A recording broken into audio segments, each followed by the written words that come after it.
Në takimin elektoral të socialistëve në Vlorë, Mari Goja këtë herë qëndisi flamurin e Bashkimit Evropian.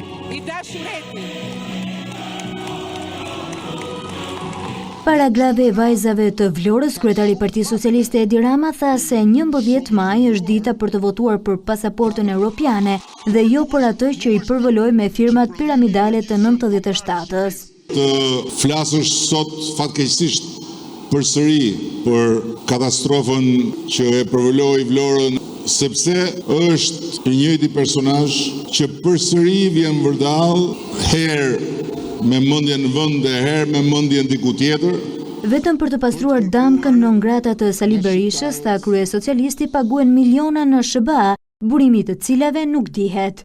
Po 6 milion euro për të hequr damkën një personi non grata janë vërtet shumë për të mos bërë pyetjen ku u gjetën gjitha ato para.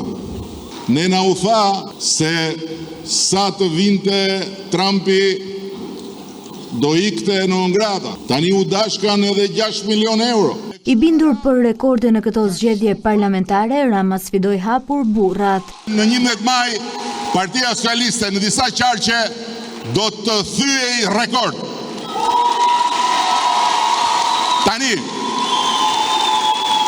unë mendoj që në zgjedhjet për Europën, në zgjedhjet për të bërë Shqipërinë antare të Bashkimit Evropian brenda 2030-s, nëse Vlora nuk thyen rekord, ky do jetë turpi i të gjithë atyre burrave që nuk do shkojnë në votime.